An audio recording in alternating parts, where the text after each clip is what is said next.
welcome to the MXRS Podcast, sharing the story behind the stories. This week's podcast is hosted by Chandra Crudup, Panchin Cox DiGiovanni, and Mark R. Edwards. Today's guest is Lawrence-Minh Búi Davis, the editor-in-chief of the Asian American Literary Review. The Asian American Literary Review is a space for writers who consider the designation Asian American a fruitful starting point for artistic vision and community. In the fall of 2013, the AALR launched its Mixed Race Initiative, which includes a special issue of their magazine and a synchronous teaching program with over 75 classrooms in 9 countries. Today's podcast focuses on the stories behind the story of Lawrence and the Mixed Race Initiative. The first question I have is, what is your mixed roots story? And I would start with your name, because I imagine when people see your name, they have questions. Yeah, people have a hard time keeping it straight or spelling it right. Yeah, so when I was a kid, I actually just went by Larry Davis, or that's what teachers would call me, and to simplify things. But my full name is Lawrence-Minh Búi Davis. My mom immigrated from Vietnam in 1966, and she came to attend grad school at the University of Kansas. And so my parents met. My dad was also a grad student at the University of Kansas, and my parents met in Lawrence, Kansas. So hence my name. And so they decided to hyphenate it. So my first name is Lawrence-Minh. Minh is also part of my mom's name. Her name's Minh Tom. And then Búi is my mom's maiden name, her family name. And then my father's name is Davis. Last name is Davis. I started going by my full name, I guess, probably like late high school or when I got into college. And I'd used shortened versions before that. But then, it started becoming important for me to identify. I also look phenotypically, I look white, and so I always kind of like pass as white, or I've always been identified as white, and so it became important for me to kind of announce that I don't identify that way, that I identify as mixed, or in certain spaces I identify as Vietnamese American, and other spaces as Asian American. And so having my full name was kind of one way to do that. So what was the first time you considered yourself mixed? When I was 2 or 3, my mom started sponsoring our uncles and aunts to arrive from Vietnam. So this is in Florida, in Gainesville is where I grew up. We're near the University of Florida. And so, I'm attending school. I'm identified primarily as white. People think I'm white, talk to me as white. I have a certain kind of racial existence that I'm not really thinking about much when I'm attending preschool and I'm in kindergarten and beyond. So, like, throughout my childhood, we are sponsoring our relatives who are coming over as refugees from Vietnam. So I have a stream of uncles and cousins, sometimes as many as 8 or 9 at a time. And so I think I was pretty acutely conscious at an early age, at like 4, 5, 6, that my experience was not the same as everyone else's, but that it was not the same as my cousins who are arriving as refugees either, and that I was not Vietnamese in the way that they are. I will come to identify as Vietnamese, but my experience was very different from theirs, both in terms of how I looked, but also culturally, and my relationship to both my parents, and the ways I could move through American society in ways that they couldn't. Right. Yeah, so I think I had some sense of mixedness at a pretty early age. Lawrence, did you speak Vietnamese at home? I did not. I have a sort of ear for it, but and so I can understand some. But yeah, when my mom came over in 1966 and I was born in 1977, the environment that she felt that she was in, even though she was surrounded by plenty of anti-war protests on college campus where she was a grad student, she felt very conscious of her difference and her Vietnamese-ness, and she was very concerned that as a child I would face some of the kinds of discrimination that she faced. And so she wanted to shelter me from that in some sense by helping me to not assimilate because I was born here, but helping me to be as American as possible and focus on me making sure that I spoke English fluently, and was concerned that if I spoke 2 languages, somehow I would stick out in ways that she was worried about. And so much later, she would really strongly regret that decision. But, that was how she approached it at the time. Did you have siblings? Nope, I'm the You're an only one. child. Yep, after me, my mom was like, that is the end of that. We're not doing that again. We're done. That's right. Shop is closed. This kid is already a handful. So can you talk to us a little bit about the project and where the idea came from, how it came to be, and why it matters for the public to know about? Sure. So the name of the project is the Mixed Race Initiative. The origin story. So my nonprofit is the Asian American Literary Review, that I founded in 2010. And one of the assistant editors is an old friend of mine named Alicia Upano, and she's originally from Hawaii. And we both went to grad school at San Diego State. We got in touch and worked together and been friends for a while. She also identifies as mixed. And so for years, we would have conversations about mixedness, but always noting that, me growing up in Florida and then on the East Coast, I moved up to Maryland when I was 8. And her experience in Hawaii is just so radically different, how people think about race in those areas and how they think about mixedness. And as we had these conversations, it just struck me how important it was to be thinking about ideas of race across region. And so, and we'd done some stuff with the literary journal for the nonprofit, with having it taught in multiple classrooms before, but we'd never thought about linking them up. And so I thought this would be a perfect opportunity if we devoted a special issue on mixed race, and then use that as an opportunity to open up a conversation across the country, across classrooms, to talk about race and mixed race, putting region at the forefront. And then as it developed, my immediate network is in Asian American Studies. But then, of course, I was in touch with a lot of folks who are teaching mixed race studies classes. But then I started reaching out to folks in other fields, in American studies, ethnic studies, then also Native American studies, Indigenous studies, African American studies, women's studies.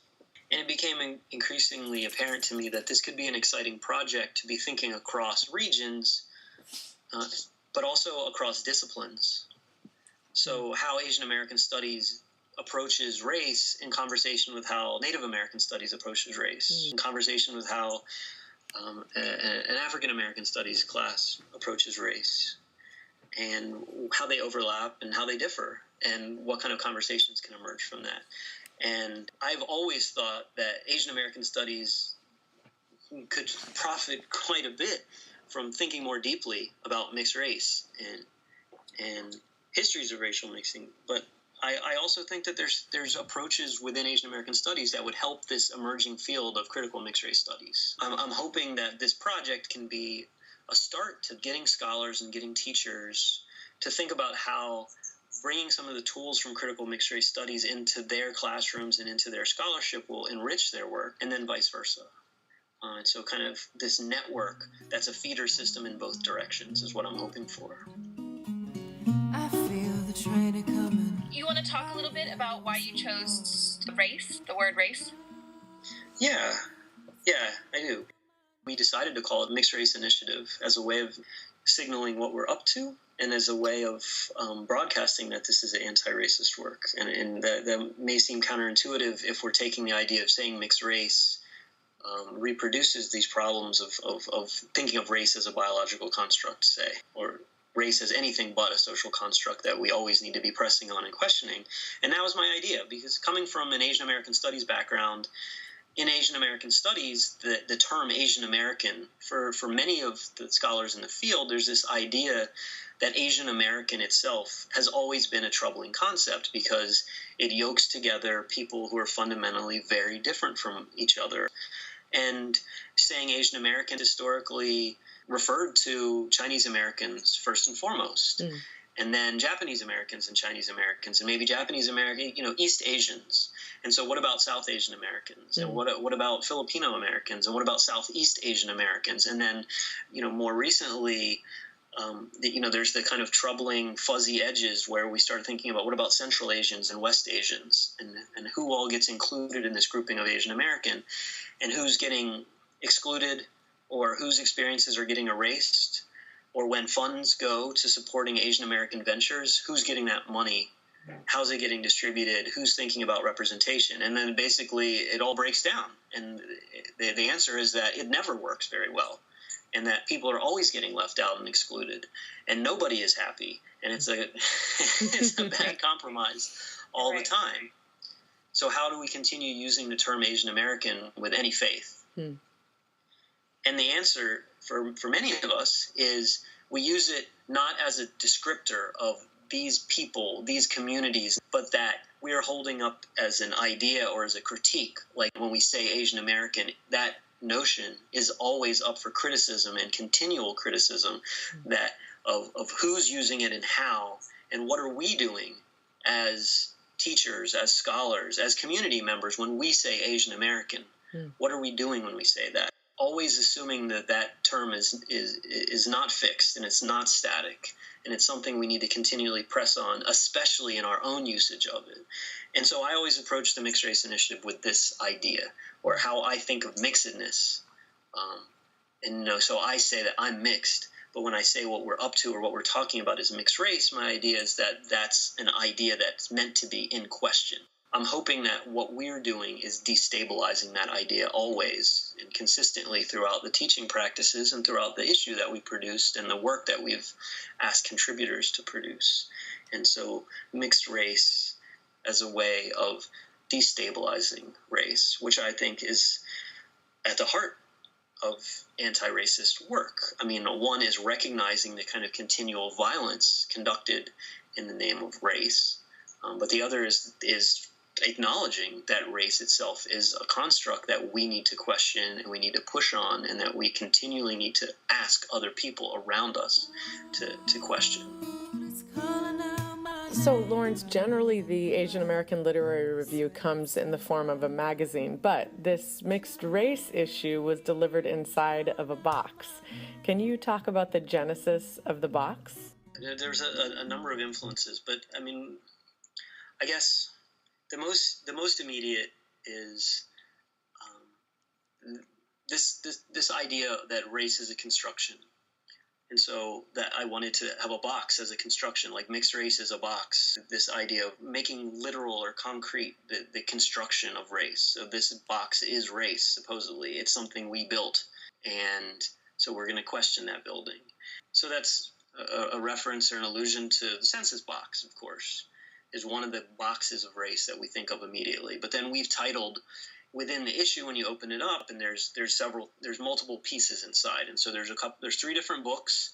There's a fold-out map, and there's a deck of playing cards. And so we've named each of the books. So one is Pandora's Box, one is Black Box, and one is Inbox. And these were all 3 different kinds of boxes that we thought would be fun ways to thematize mixed race. So mixed race is Pandora's box. So this idea of mixed race and miscegenation historically as trouble, or as this kind of continual bad surprises, or the end of, when you have miscegenation, bad things are going to happen. This is the ruin of society, in the way that Pandora's box is the ruin of mankind. And then on the other hand, we have black box, and there's idea is that, like the black box in an airplane, as historical memory or what survives. And so mixed race in the bodies of mixed people as like supposedly as some kind of record of histories and of migration and movement and war and colonization, and mixed people as a way of thinking about human experience in a different way, and remembering human experience, or a lasting record of human experience. And then Mixed Races and Inbox is the other book. And so, I think another way of thinking about mixed race in terms of exchange and communication and sending and receiving ideas, but also increasingly, part of the initiative that we're really interested in is digital mixed race. What happens to ideas of race and mixing in this age of social media, age of new media, when we have new kinds of community forming and when we have new kinds of exchanges? what happens to discourses about race. And so inbox, mixed race is inbox, and thinking in terms of technology and how that fundamentally shifts how we think about race. And I always design this with the idea that I'm going to teach this thing. I think of myself as an editor. I think of myself as a teacher. And I thought, I want to make something that I can teach in my class. Mm-hmm. And I always envisioned, if I'm going to have students, if I'm going to make the ideal text for me, or something that I think will be interesting and fun to teach, I want to have this experience where students get it and they're like, whoa, what is that? I'm excited to work with this. It's so great for an educator because you can't teach a teacher-centered class using this box because it forces interactivity. And that's the mixed experience, is this interactivity. As an instructor, you want to have your box of tricks, and you could have an entire class to talk about the symbolism of the box, which is brilliant. It does invite interactivity amongst the students, but also across the classrooms. Like my class right now, we're working with a class at UMass Amherst that's taught by a professor there named Asha Nadkarni, and she came up with the idea of, let's make a mixed race glossary where the students in our two classes will trace some of the terms for mixedness across the issue, and then we'll go out and they'll do this extra research. What are the word origins? Where's it been used? How's it evolved over time? And then we'll look at how it's treated in the issue itself. And I'm working with another class with a professor by the name of Alexandrina Agloro. Our classes are going to work together. We're going to do a Skype session and have our classes interact directly, and then we're going to do a kind of Twitter session where we're going to tweet at each other a discussion about some of the pieces in the issue. I like that it opens up possibilities of working across classrooms in really exciting ways. So you talked a lot about the visual component, and so I'd like you to speak a little more about the idea around the deck of cards that are within the box. The inspiration for the cards, I attended Natasha Trethewey's inaugural reading. She's our current U.S. Poet Laureate. She gave a reading at the Library of Congress, and she actually read a poem that we've included in the box with a response to it. She also read another poem about Costa paintings. Mm-hmm. And I'd heard of them vaguely before, but I hadn't spent much time thinking about it. And so she has a poem about Costa paintings. So there are these paintings that visually categorize race and mixtures of race, right, with the idea that, okay, so here is 1/2, and here is 1/4, and here is 1/8. And by introducing enough proper Spanish blood at the time, you could purify people and kind of breed the native out of people and make them properly Spanish again. And so these paintings were a kind of visual categorization for that. And I found this,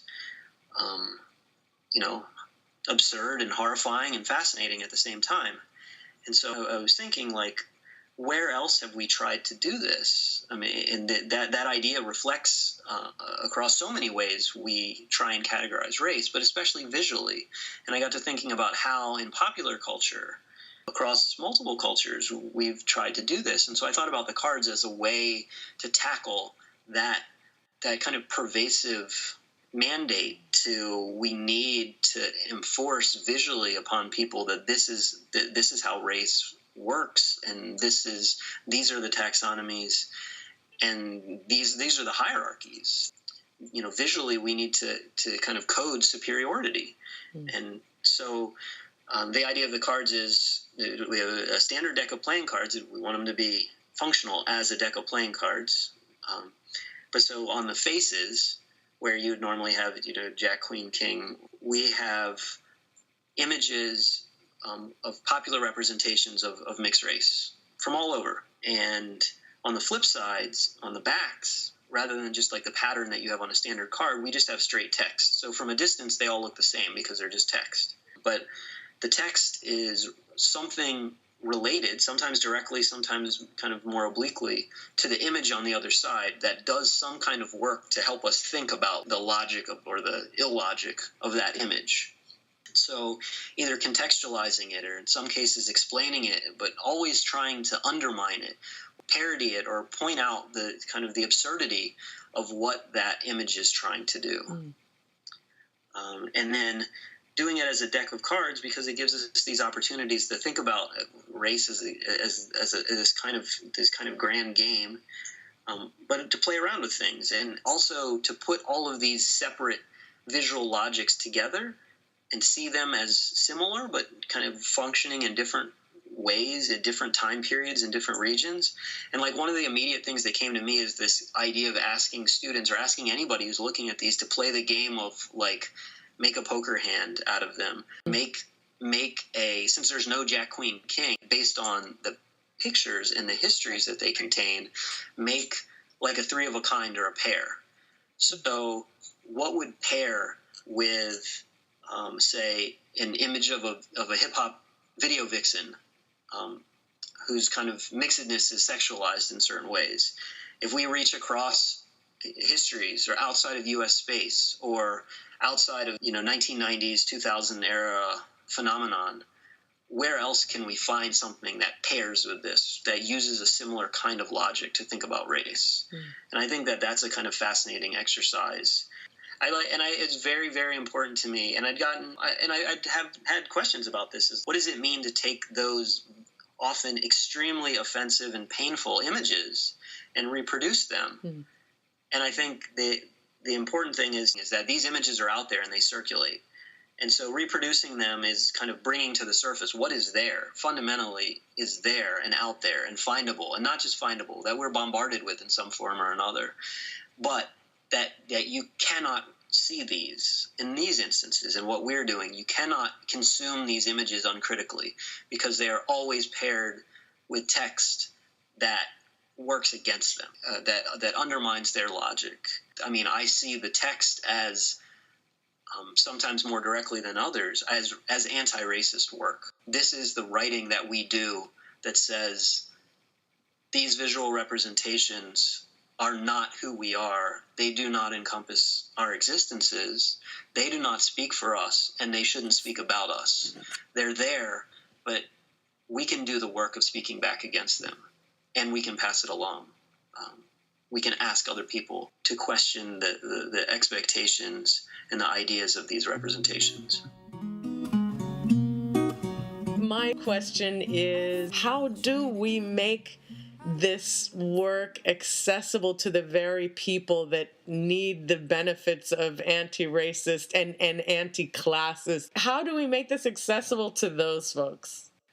We as cultural producers, working in many cases, working in the academy, working as students of university-level classrooms, or teaching in university-level classrooms, we are reaching a small fraction of the population, and in many cases, not necessarily the people who need it most, or at least we're not reaching many of the people who need it most. We are reaching the people who have the privilege to be in college classrooms and have a tremendous amount of money and resources to put themselves in that position. And so, yeah, that's a great question. Yeah. It's something that, I think it behooves us to keep thinking about. I envision this project as the feeder system. And so I feel like, one, starting with teachers and asking them to shift their pedagogy, asking them to think about what they're doing when they're teaching race, giving them more tools and more resources helps them, because I know how beleaguered teachers can be, how hard it is to make a living and make a life in this country as a teacher. And so recognizing them as people who have limited time on their hands in many cases, are stretched very thin, and giving them free resources and saying, here, we want to help. And that helps them, and that helps their students. And it creates this system where they can help each other, and they can continually help new waves of students coming in. And then the students themselves, with any luck, are leaving the classrooms thinking more deeply and feeling more deeply than they have when they walked in. And we're hoping that radiates outward to people who are not in those college classrooms. And I know of some folks that are planning to do some kind of community projects that I'm hoping we can archive and that we can hold up as models for future work and that we can encourage people to conduct. On the other hand, I think what's more important is having folks from different organizations or who have different kind of projects underway to sit down and have a conversation together and put access right at the top of the list and put communities right at the top of the list. How do we make it accessible to people? How do we get outside of this very limited circuit of, high-end scholars that are headlining this event or artists? How do we make work that speaks to people who may not make it into a college classroom at any point in their lives and would not be interested in attending a college classroom? And I think it's a vital conversation that we need to have together, and in a matter not of just saying, like, here's what we're doing, can you help me with this, but like, what should we be doing together? Be critical about the work and disbursement of the work. Yeah. So how do we take very dry material and into a digestible story?